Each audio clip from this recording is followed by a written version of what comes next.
Hello again.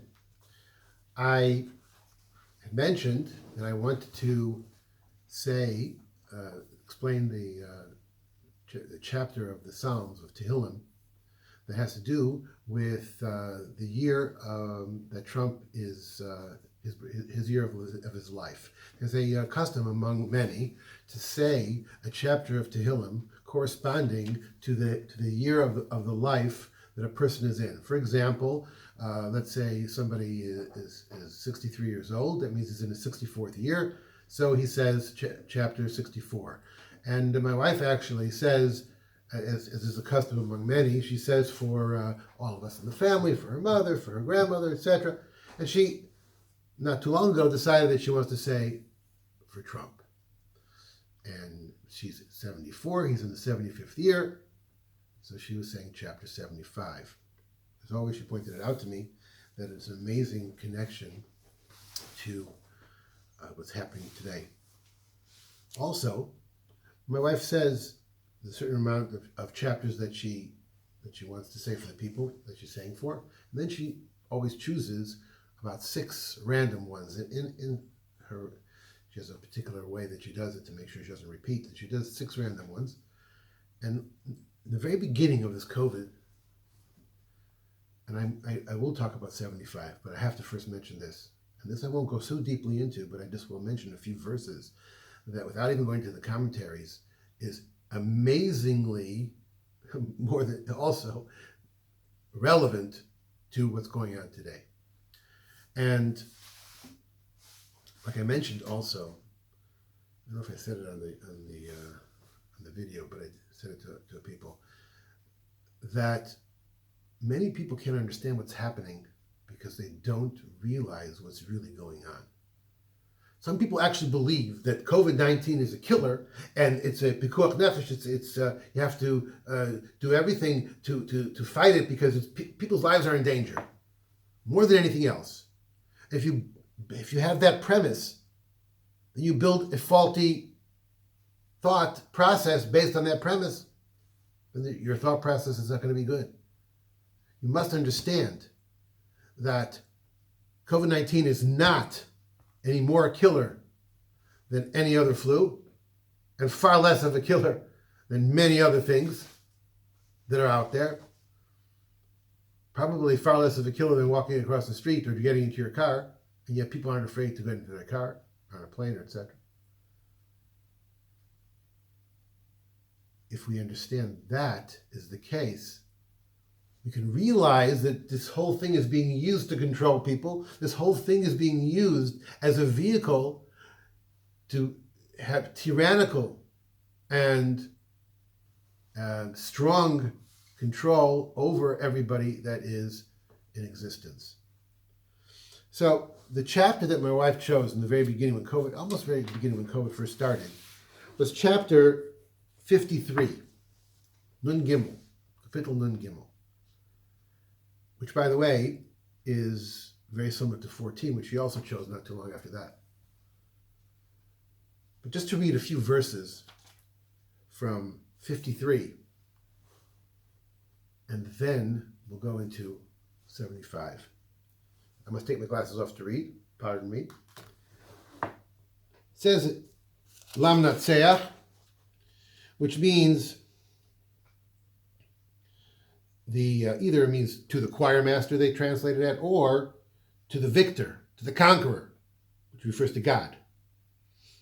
Al machlas, over illnesses or infirmity. Maskil David, it is an instruction through David. Now, by the way, I'm reading from Rabbi Hirsch's, Shimshon Raphael Hirsch's Tillim, which Rabbi Shimshon Raphael Hirsch, everyone knows, I mean, everyone knows probably not, but many people know, is one of the great Torah scholars who wrote in a very contemporary fashion that applies very much to us. He lived in the early 1800s, about 200 years ago. He lived from 1800, I think, to 1880 or something. So he was probably writing this a little bit less than 200 years ago. And he wrote in German, And his whole thing was combating the beginning movements of Reform Judaism that was trying to tear apart the traditional Torah Jew. And many of that is contemporary. But his translation of things, his interpretation of things is extremely relevant to our day and age. And right now I'm not going to go into the commentaries with this that much. I just want to read a few of the verses to show how amazingly it fits in with what's happening today. Amar Navo Belibo, says the wicked man in his heart, Ein Elokim, there's no God, so I can do whatever I want. Hishchisu, they've corrupted, V'yisivu, and done violence. Yisivu Avel, done violence. Ein Osatov, there's no one who does good. The left is at the point now where there is no one that does good. They have this arrogance about them. They think that God is not around anymore. God is not checking them or stopping them. They can do whatever they want, and they do. However, says the next verse, Elokim mishamayim hishkif al bnei adam. God looks down from the heavens. God is there. He's watching what's happening, but he's hoping maybe hayesh maskil. He's looking down. Maybe there's somebody who's intelligent. Maybe somebody's going to be there to think clearly what's happening to be able to combat this. Somebody who's Dorish Elokim. Some leader, somebody who's going to seek out God and try to combat this evil. So, yet these people, however, they don't care. They, even among those that should be intelligent to think and realize what's happening, the guy doesn't find anybody.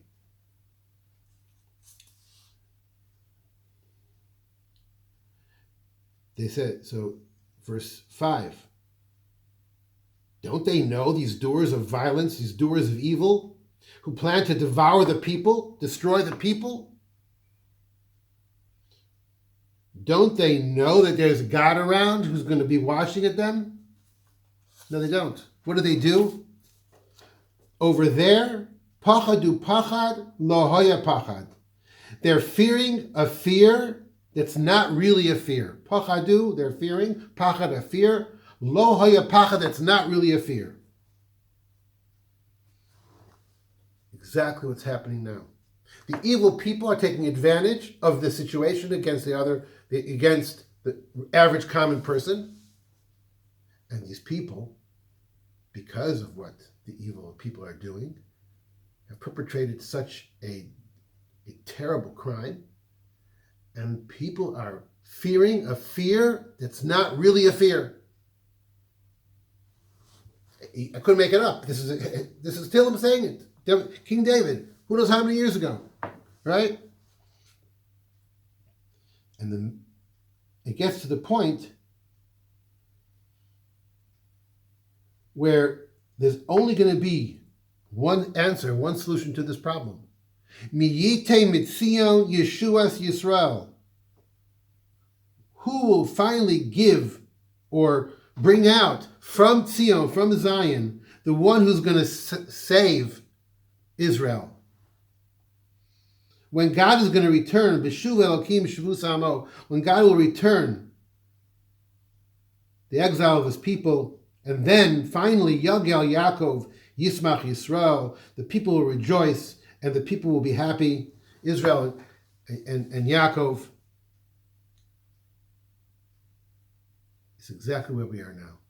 It looks like they're completely in control of everything. The evil, the left, that they think there's no God, and it appears that God is not there.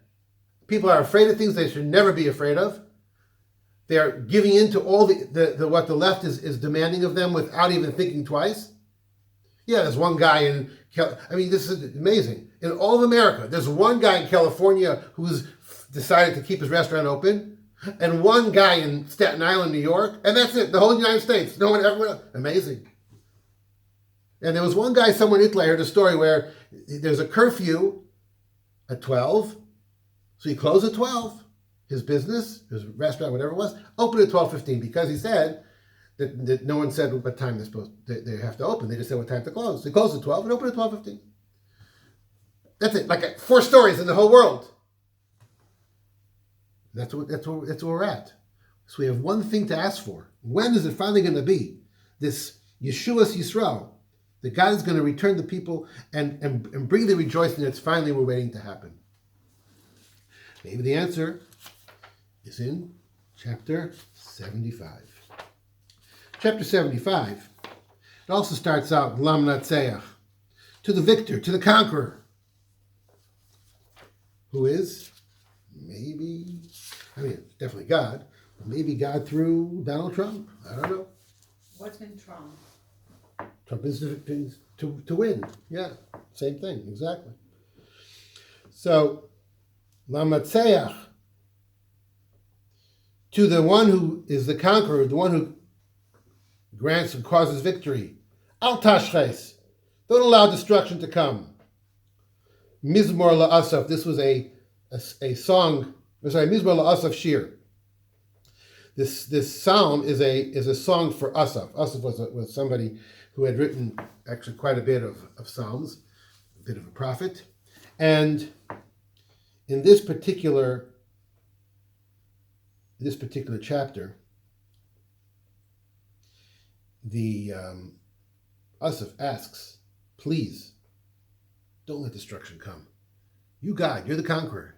You're the one who gives victory. You're the one who's in control of these things. So come on, do it. And I'm going to read now a little bit from the commentary of Rabbi Hirsch, because this is just as if he is reading today's news and writing this. The basic mood that inspired the writing of this psalm is that we are appealing to God for help, that he may not let destruction spread. Asaph sees the menacing threat in the world, the threat that the world will now lose itself to the spiritual, moral, and social corruption unless God intervenes. This is exactly where we are right now.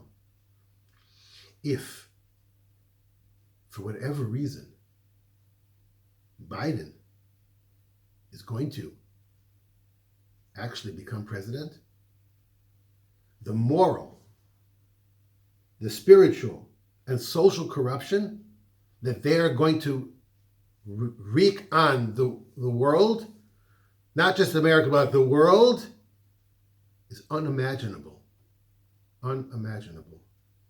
We must say this psalm with the same kind of praying that Asaph did when he said, please, God, don't let the destruction come.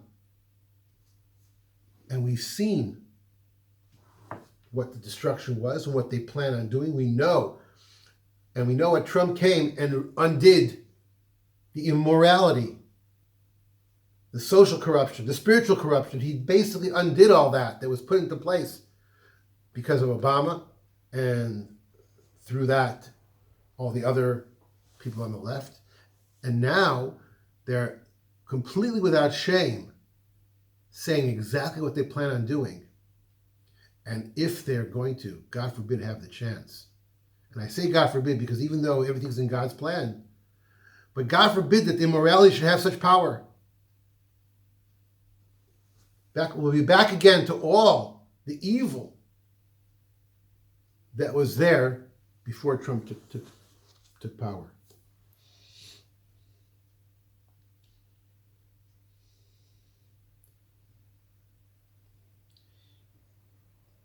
When thinking about this, this forces him to voice his plea, al tashches, do not let destruction come, asking God to take action.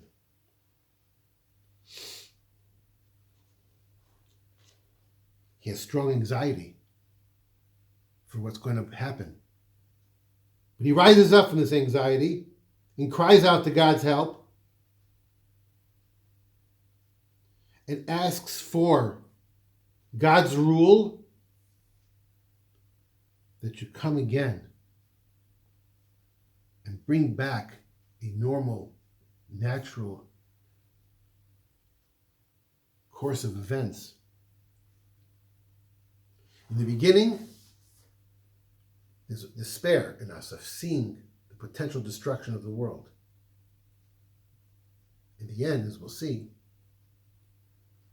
there's hope when he realizes that God actually will not allow the complete moral destruction.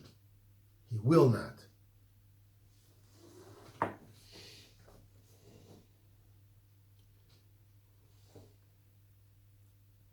He says, in the end, his song is no longer a desperate cry for God's help, but a proclamation of his firm confidence that God, in his own due time, known only to him, will indeed intervene to restore lawful order on earth. He knows that there's only so much God can take. We don't know how much it is. We hope it's a little bit less. But he knows that in the end, God will not allow the complete destruction. There are pillars in the earth, and that's what it says, for example.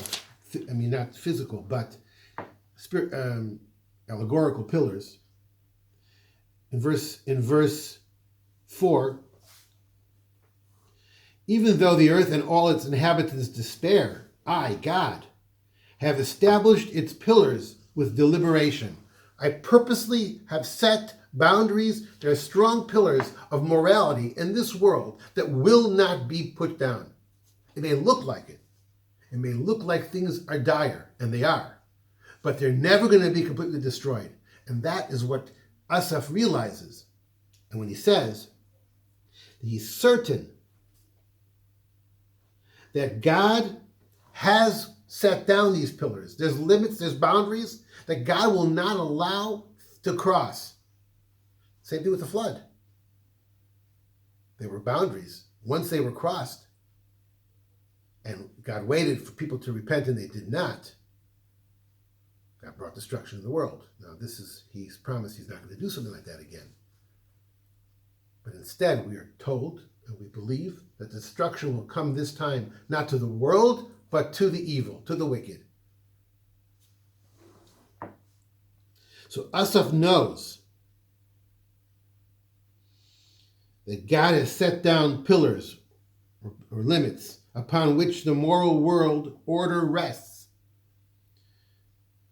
And try as they might the wicked, but their tyranny, which is exactly what's happening now with these COVID-19 rules, their arrogance, which is happening because they think that God is not watching, they can do whatever they want, and they're not only are they thinking that, but they're saying it clearly without any embarrassment, any shame. And this Asaph knows that their desire and their will to do these things will be dashed to pieces against those pillars. He knows that there is a future on earth only for the righteous. And that is sure to come about in the end.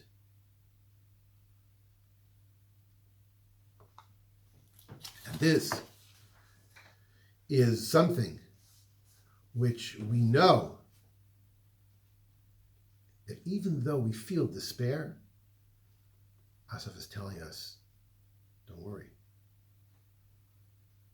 We will see the destruction of the left, and we know that the righteous will prevail.